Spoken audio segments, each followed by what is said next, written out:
In our Chef versus Drive-Thru series, Ian and I recently had a challenge involving Wendy's. I made a burger that you'll have to see the video to know how it did, but he brought back a Frosty and a specialty Frosty. So of course now I need to make a Frosty. So let me show you my quick and easy recipe to make chocolate Frosties and brownie batter so you can swirl your own. There are a lot of recipes on the internet for how to make a Frosty, but I am persnickety. Many of those recipes involve Cool Whip, which is not an ingredient that I'm fond of. So we're gonna start with fresh whipped cream. I've got some cold heavy cream that I'm going to add just a teeny pinch of cream of tartar. This is going to help it to fluff up. Then I'm also going to add about 2 tablespoons of powdered sugar. I'm going to use my immersion blender to make whipped cream. As you can see, this is perfectly whipped now, just like whipped cream. It looks a lot like Cool Whip, but doesn't have any of the weird ingredients. So now I'm going to take chocolate milk. You can make your own or use the grocery store chocolate milk.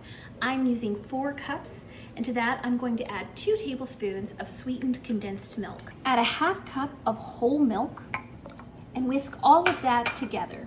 You want to be sure to dissolve the sweetened condensed milk. Now we're going to use a gallon bag to freeze everything in, and the way that I'm going to do this is I'll pour half of the chocolate mixture into the bag, and half of it is going to go in with the whipped cream just to help rinse everything out. I'll go ahead and use the blender briefly to mix it thoroughly, and this is ready to go in the bag with everything else. Now I'm going to lay it flat to create a thin layer and let it freeze in the freezer. About every hour, I'll check it and give it a little bit of a kneading just to make sure everything's thoroughly mixed and it's freezing evenly. This bag has been in the freezer for about 3 hours. I've already been working on it, and you can see hopefully the texture is getting really nice.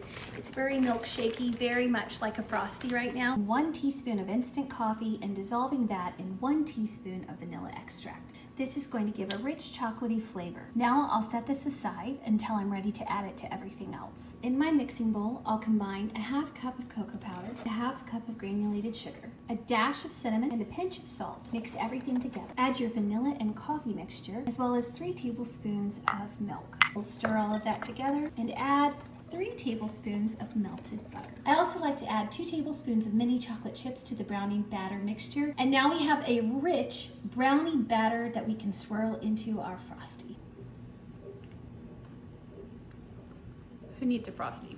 I just want this. So now that this is done, I'm actually going to spread some of it around the outside of the glass. Because it's so thick, like a Frosty, I'm gonna go ahead and use an ice cream scoop, and I'll finish it off with a little dollop of the batter on top. This is really decadent. As you can see, these look pretty tasty, but I kind of think they pale in comparison. Cheers.